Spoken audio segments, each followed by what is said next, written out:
Hello' everyone, মই ভৈৰৱী আৰু নতুন কবিতালৈ আপোনালোক সকলোকে মোৰ চেনেললৈ স্বাগতম জনাইছোঁ। আজি মই আৰম্ভ কৰিবলৈ লোৱা কবিতাটিৰ শিৰোনাম মায়ানগৰীৰ প্ৰেম গাথা। কবিতাটি লিখি পঠিয়াইছে মোলৈ জয়সাগৰৰ পৰা কৰবী বৰাই। তেন্তে দেৰি নকৰি আৰম্ভ কৰক আজিৰ কবিতা মায়ানগৰীৰ প্ৰেম গাথা।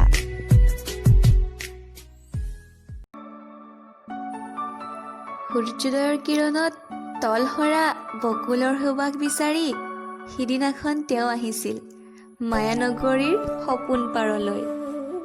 চাৰিওফালে বকুলৰ নাক ছাতি মাৰি ধৰা গোন্ধ, তাতে আকৌ কোনোবাজন অচিন কোঁৱৰৰ আপোন পাহৰা খিলখিলীয়া হাঁহি।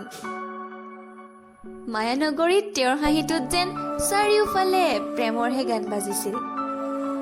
হঠাৎ মোক দেখি তেওঁ যেন ক্ষন্তেকৰ বাবে অবাক হৈ চাই ৰৈছিল। দুয়োৰে চাৱনিত আপোন পাহৰা হৈ গৈছিলোঁ। মোৰ হিয়াত কৰিছিল প্ৰেমৰ এধান ইমান ৰোমান্টিক বৃষ্টি।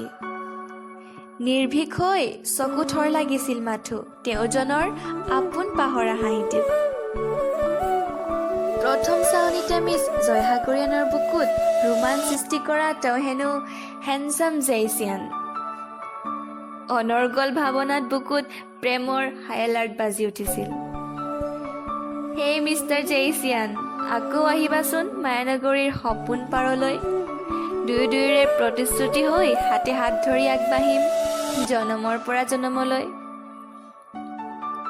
পলাশ নগৰত ফুলি থকা ৰঙা ফুলৰ পাহিবোৰত দেহত সিঁচি দুয়ো বিলীন হম মায়ানগৰীৰ ৰোমাঞ্চকৰ বৰষুণ জাকত। মাথো ধুমুহা নহবা তুমি, নোৱাৰিলে প্ৰতিশ্ৰুতিও নিদিবা, উদং নকৰিবা হৃদয়ৰ অনুভূতিবোৰক। বৰষুণ জাক আকৌ লৈ আহিবাচোন পলাশৰ ৰঙাবোৰ সিঁচি। ডায়েৰীৰ পৃষ্ঠাত আকৌ লিখিম মায়ানগৰীৰ কাজলতাৰ শেষ নোহোৱা প্ৰেম কাহিনী। আকৌ কৈছো ধুমুহা নহবা, মাথো ৰোমাঞ্চকৰ বৰষুণ হৈ তিয়াই নিবা মনময়ূৰীৰ প্ৰতিটো প্ৰেমৰ সৃষ্টিক। হৃদয়েৰে গঢ়িবা তুমি মায়ানগৰীৰ প্ৰেম গাথাৰ অপাৰক সৃষ্টিক।